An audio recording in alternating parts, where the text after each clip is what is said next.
Step back in time to the land of ancient Egypt, where stones whisper silent tales of bygone eras. We embark on a journey to uncover the mysteries that only age-old monuments can reveal. The Great Pyramid of Giza stands as the apex of pyramid construction, after which the scale of these monuments began to decline noticeably. The pyramids of Djoser, Khafre, and Menkaure were less ambitious in both size and complexity. The final royal monument of the Fourth Dynasty was the massive mastaba of Userkaf, erected 15 miles upriver from Giza, in South Saqqara.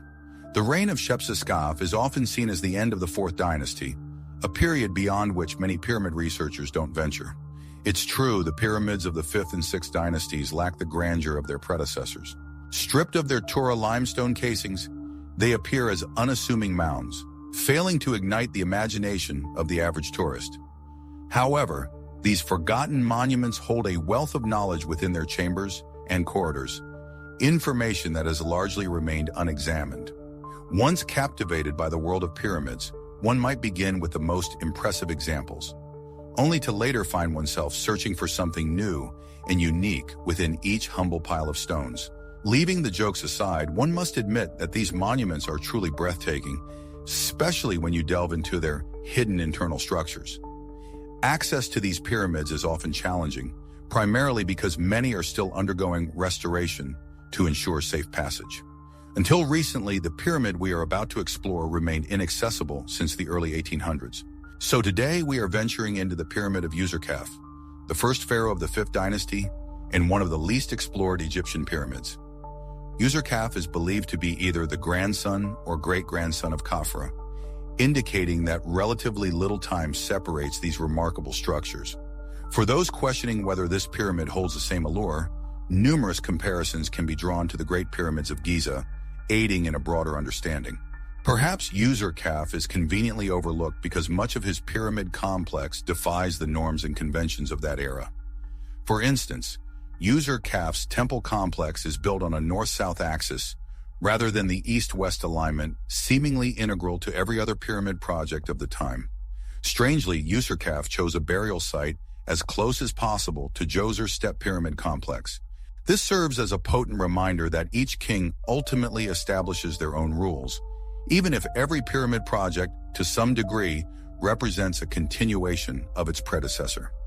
The most remarkable artifact ever linked to Userkaf is a fragment of a colossal statue's head. Second only to the Great Sphinx, it stands as one of the oldest colossal statues unearthed. Let's delve into the pyramid he commissioned to uncover the final resting place of a king known for his massive head and affection for Djoser's step monument. Familiarly known as the ruined pyramid among the Arabs, the moniker aptly reflects its state, and for years the opportunity to explore its interior seemed out of reach. Miroslav Werner, even a specialist in the Fifth Dynasty, acknowledges in his 2020 book, The Pyramids, that his reconstructions rely heavily on drawings made by John Shea Paring back in the 1800s. The Pyramid of Userkaf, once boasting sides of approximately 73 meters, soared to a height of about 49 meters. Alas, it has never been fully excavated, leaving its exact original dimensions a tantalizing mystery. Briefly, the pyramid's layout features a north-facing entrance, typical of pyramids from this era, leading into a descending corridor. Based on the descending corridor's angle, one might surmise the entrance wasn't on the pyramid itself, but in the courtyard, just beyond the superstructure. The corridor concludes, leading into a small vestibule, which I've dubbed the entrance chamber. Beyond this chamber, a horizontal corridor stretches southward, interrupted by a single, massive stone slab. Past the slab, the corridor opens eastward, revealing a large T-shaped vault hewn from the bedrock. The remainder of the pyramid's interior was excavated from above, in the open air, and subsequently covered with massive lintel stones. The horizontal passage stretches southward, leading to a vestibule that marks the precise heart of the pyramid. From this central point, a short corridor extends westward, opening into the burial chamber, which is twice the length of the vestibule. To help you navigate this intricate space, a mini-map will accompany the images, ensuring you always know your location and direction of view. As we approach the entrance, several noteworthy features immediately capture our attention. Along the descending passage, a cluster of massive red granite blocks can be observed.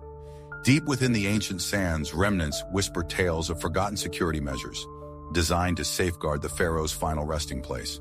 Much like the colossal granite plugs that guarded the Great Pyramid, the descending corridor of Userkaf's pyramid appears to have been fortified with its own massive stone barrier. As was customary in pyramid construction, the descending passage was originally lined with fine Tura limestone. Sadly, this pristine limestone, along with the pyramid's outer casing, fell victim to tomb robbers long ago, leaving only the granite section as a silent testament to its former glory. It was within this granite section of the descending corridor that a formidable granite plug was strategically positioned, a deliberate obstacle meant to deter any who dared to trespass.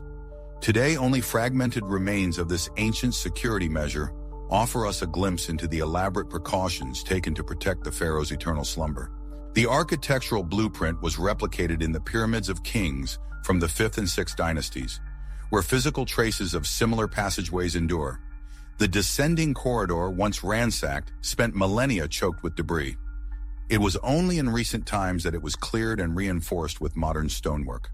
As one ventures deeper into the descending corridor, you approach the vertical shaft, the very entrance exploited by intrepid explorers after the looting of the Tura limestone. At the shaft's summit, a cracked megalith teeters precariously, poised to plummet at any instant. For centuries, a formidable stone had likely deterred countless curious onlookers, safeguarding the pyramid's interior from vandalism. Now, reinforced with steel beams, this menacing block stands as a silent guardian. Descending the corridor, one encounters massive limestone lintels that miraculously survived the ravages of time and the plunderer's greed.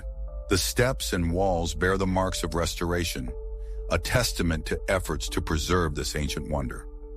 Finally, at the corridor's base, on the eastern wall, the original masonry reappears, a tangible link to the artisans who built this magnificent structure millennia ago. The western section of the wall bears the mark of modern restoration, while the forbidden inner sanctum of the entrance chamber beckons with intriguing peculiarities. In stark contrast to its western counterpart, the eastern wall stands remarkably preserved. Echoing the design of Shepsiskaf's mastaba, the entrance chamber remains compact and deviates from symmetrical alignment with the corridors. Subsequent pyramids saw a return to the symmetrical blueprint, an architectural trend that first took root in the Pyramid of Menkaure. The ceiling was solid granite, presumably to reinforce the entrance chamber, which spanned more than 2 cubits wide. However, the granite extended throughout the entire horizontal corridor. A considerable heap of granite debris lay here, the origin of which was a mystery. Perhaps it originated from a damaged antechamber, or maybe it was the remnants of the granite plug previously mentioned. Some pieces exhibited finished edges, hinting at the possibility of reconstruction. In his 1997 book, The Complete Pyramids, Mark Lehner suggests that granite fragments found within might have served as plugs within the horizontal passage. However, this idea lacks substantiating evidence. Like many before him, Lehner's analysis seems to rely on 19th century accounts, overlooking a deeper exploration of the pyramid's construction. As one ventures into the horizontal passage, its impressive height immediately becomes apparent. It's worth noting that within pyramids, tall corridors were typically never blocked or sealed. This makes sense given the architectural intent. The path ahead offered only fleeting glimpses of what was to come. As I neared Portcullis, the rough stone walls gave way to the cold, imposing presence of granite, and the ceiling seemed to press down, creating a sense of anticipation.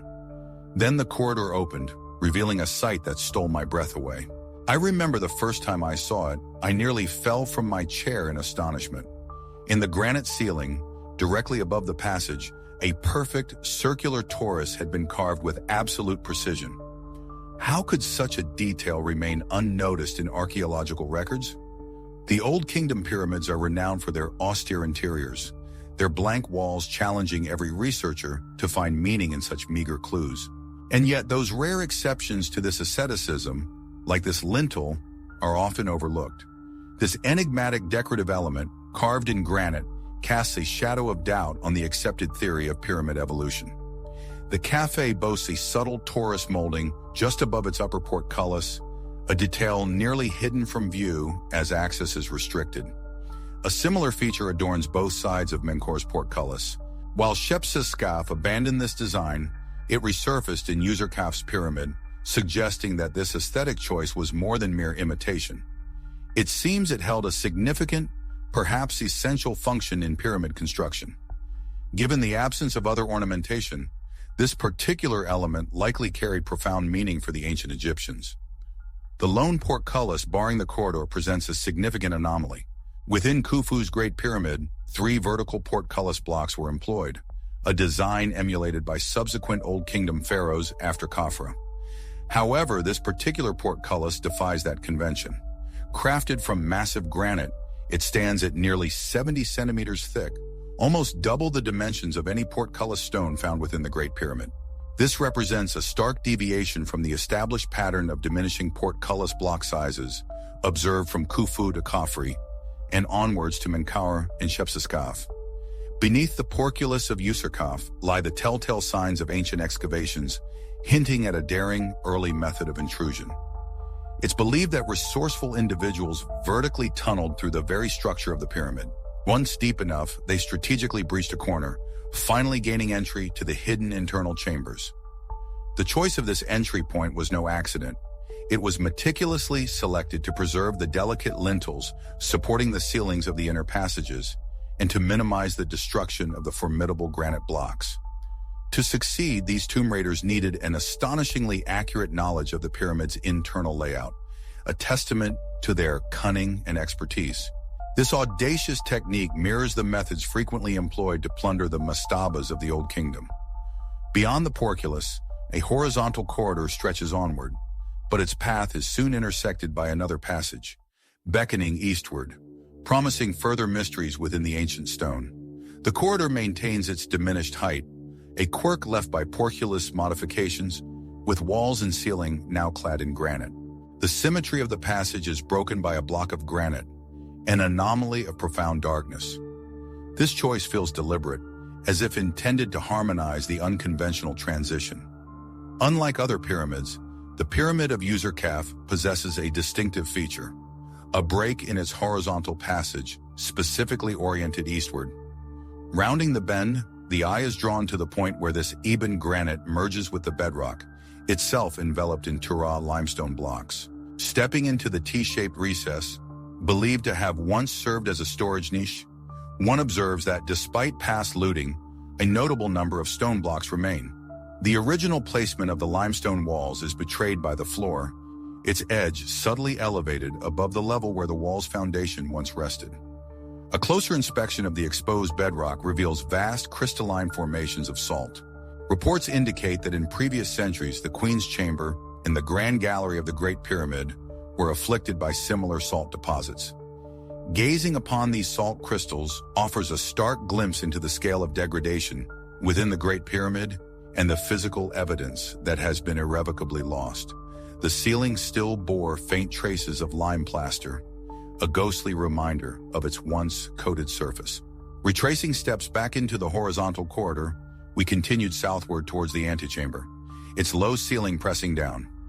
Polished Tura limestone blocks, meticulously arranged in 3 courses, formed the walls, supporting a gracefully arched ceiling. To the west, the wall opened into a short passage, beckoning towards the burial chamber.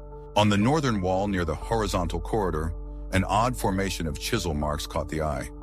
A bizarre pattern, as if someone had idly practiced their strikes, or perhaps simply passed the time in this silent, ancient space. Within the burial chamber, a space twice the size of the antechamber, the floor lay almost entirely stripped, revealing a thin limestone layer beneath.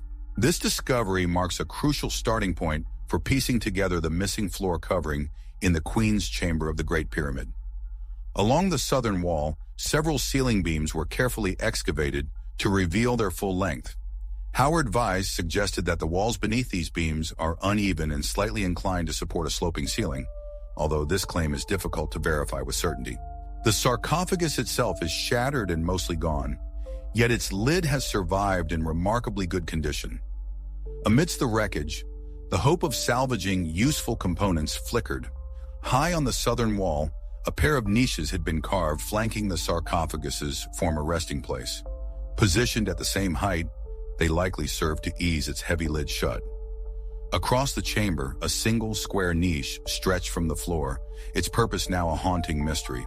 Behind the sarcophagus on the western wall, a roughly hewn square recess catches the eye.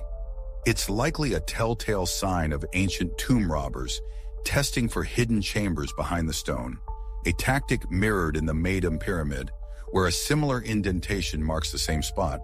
With the exploration complete, the mind turns to ponder the most compelling avenues for further study. Undoubtedly, the singular, colossal portcullis and its adorned lintel stand out as the most intriguing elements discovered. For too long, the ingenious mechanisms within the pyramids, the formidable portcullises, have been overlooked by the annals of Egyptological study. It is my intent to honor these ancient marvels with dedicated investigation in future explorations. Another notable shift observed within the Pyramid of Userkaf is the selective implementation of granite. Where Khafra, Menkaure, and Shepsiskaf employed granite extensively in their descending passageways, Userkaf exercises restraint, reserving the stone solely for the corridor immediately beyond the portcullis. This deliberate choice intimates a vastly different defensive approach, a subtle evolution in the art of protecting the pharaoh's eternal rest. The enigmatic T-shaped recess, a peculiar feature found within what is essentially a pyramid storage chamber, continues to baffle those seeking to understand its purpose. While similar spaces are somewhat standardized in later pyramids, some Egyptologists have attributed a spiritual significance to them. However, the recent uncovering of a new storage area within the Pyramid of Sahuri has cast doubt on these interpretations. As we delve further into the overlooked physical evidence within the Old Kingdom pyramids, we are likely to encounter even more challenges to conventional wisdom.